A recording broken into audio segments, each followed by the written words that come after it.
In this video, we will understand the basic concept of function pointer and about its usage in C programming with examples. Function pointers are like normal variable pointer, which points to some memory location. I am taking example of variable pointer first for better understanding. Let's say an integer variable is stored in little endian fashion in the memory. Considering integer is of 4 bytes, byte 0, byte 1, byte 2 and byte 3, then its LSB. Byte 0 will be stored at lowest memory address. Here, variable pointer will point to the memory location where LSB byte 0 is stored, means will point to the start address. Now, we will see for function pointer. Function is a set of instruction and stored in memory at compile time itself. Let's say a function set is having 4 instructions and stored in the memory. Here, function pointer will also point to the base address of the function, similar to the variable pointer addressing concept. Here, base address of the function means the memory location where the first instruction of the function is stored.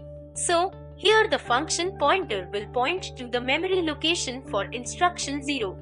Let's see the function pointer declaration now. This is also very much similar to the variable pointer declaration.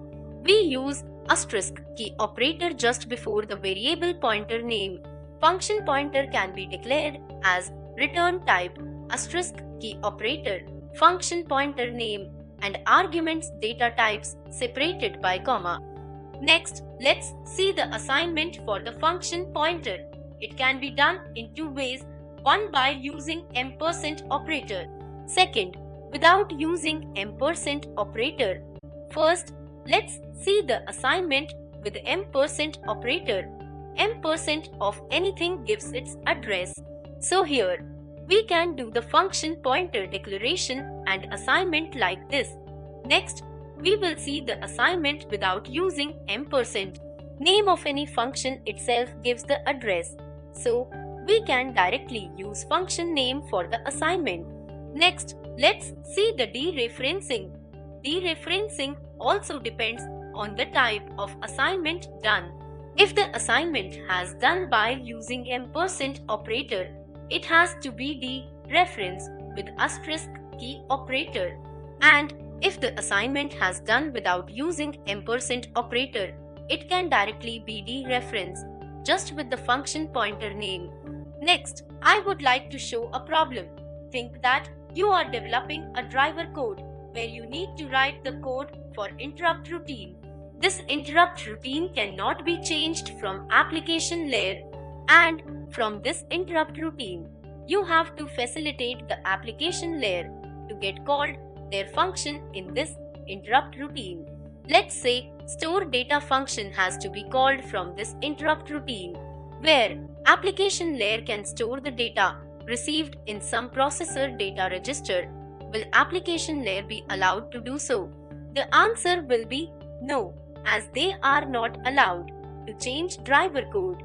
We can do this with the help of function pointer, like this, taking a global function pointer declaration, g_callback function, writing set user function, which will take the reference of user API function, and in this function, updating callback function with user API, calling this callback function in interrupt routine. So now, application layer can set their API using set user function. If application layer sets store data API using set user function, then the store data function will get called automatically when interrupt occurs. Next, we will see one more concept, array of function pointers. For array of function pointers, we have to mention array size. At the time of declaration, let's understand with an example. Taking 4 functions, add, subtract, multiply and divide, then we can have array of 4 function pointers, and we can assign all 4 functions to this array. We can dereference like this. To call add function, we can use 0th index. To call subtract function, we can use first index. To call multiply function, we can use second index. To call divide function, we can use third index.